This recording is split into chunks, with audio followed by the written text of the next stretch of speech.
आप ये बताएं कि आप इन्फिनिट रिग्रेस ऑफ कॉजेस को पॉसिबल मानते हैं या नेसेसरी बीइंग के एग्जिस्टेंस को सही समझते हैं, क्योंकि दो ही ऑप्शन हो सकता है। देखिए, आपको मैं ईमानदारी से बात करूं, एक तो मैं कॉन्टीजेंसी वर्ड ठीक से समझता नहीं, और इस वक्त भी जो आपने अंग्रेजी के अल्फाज इस्तेमाल किए वो ज़रा थोड़े से मुझे डिफिकल्ट और कॉम्प्लिकेटेड लगे, तो आप ज़रा सिंपल जबान में सवाल कर सकते हैं। देखो, आज भगवान को साबित करने के लिए कोई अनपढ़ व्यक्ति या फिर कोई गांव का व्यक्ति नहीं आता है। आ जाते हैं फिलोसोफर, साइंटिस्ट, डॉक्टर या फिर बीटेक के इंजीनियर स्टूडेंट्स, और उनको साइंटिफिक वर्ड्स और टर्मिनोलॉजीज इतनी मालूम होती है कि एक पीएचडी के स्टूडेंट को भी ना पता हो। तो फिर जावेद अख्तर साहब के इस सवाल को लेकर खुशी खुशी के अंदर हिमालय पर चढ़ने की क्या जरूरत है। यूनिवर्स की हर चीज कॉन्टिंजेंट होने का मतलब यह है कि वो अपने एग्जिस्टेंस में किसी के ऊपर डिपेंडेंट है। जो भी चीज डिपेंडेंट होगी वो चीज इंडिपेंडेंट नहीं हो सकती, तो उसका कोई ना कोई कॉज होगा। तो अब आप क्या समझते हैं कि ये इन्फिनिट रिग्रेस है, यानी कॉज पर कॉज, कॉज पर कॉज, कॉज पर कॉज, और कभी कोई यानी एंडलेसली चलता रहा। क्योंकि अगर ऐसा होगा तो हम तो एग्जिस्टेंस में आते ही नहीं, तो कहीं ना कहीं आपको रुकना पड़ेगा ऐसे नेसेसरी बीइंग। यूनिवर्स बनाने के लिए किसी नेसेसरी बीइंग की जरूरत है नहीं, यूनिवर्स कॉन्टिजेंट है नहीं, ये कोई साइंटिफिक कंक्लूजन नहीं है,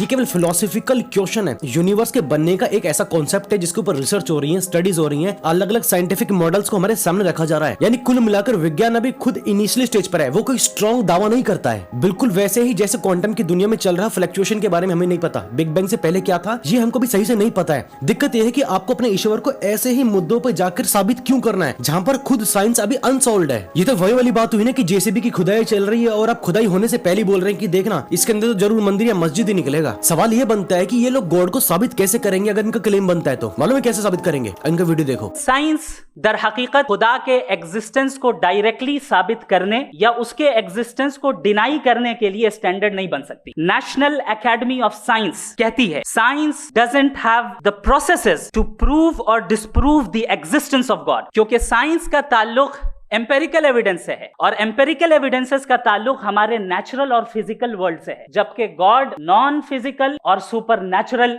रियलिटी है। हाँ, बिल्कुल सही कहा एकेडमी ऑफ साइंस ने, क्योंकि आपने गॉड को बना इस प्रकार का रखा है कि गॉड मेटाफिजिकल है, उसको देख नहीं सकते, उसको छू नहीं सकते, उसको किसी प्रकार से टेस्टिफाई नहीं कर सकते हैं। साइंस तो बस मेटेरियल वर्ल्ड की बात करता है, हम भगवान को कभी एम्पेरिकल प्रूफ ही नहीं कर सकते हैं। क्यों? क्योंकि साइंस की तो लिमिट है। अगर ऐसा है तो भाई एथिस्ट व्यक्ति फिर किस मुद्दे पे बात करे तो करे क्या, जाए तो जाए का क्या बोले, किस मुद्दे पे बात करे, मतलब वो डिबेट क्या करे फिर, क्योंकि आप तो कुछ मानते ही नहीं हो। गॉड को साबित करने की जगह आपने ये बोल दिया कि वो तो मेटाफिजिकल है, मतलब आपको खुद को कुछ नहीं पता लेकिन आपको पता है कि हाँ गॉड है। ये आपको भगवान है या फिर हैरी पॉटर का वोल्डेमॉर्ट के सामने नहीं आके दे रहा है? बताओ, कुल मिलाकर इनकी सुई वहीं अटकती है जहां पर साइंस अभी अनसॉल्व्ड है और खुद रिसर्च मोड पर है, और इनको वहीं पर जाकर अपना ईश्वर साबित करना होता है, जैसे कि हमेशा से चलता आया है, God of the gap fallacy.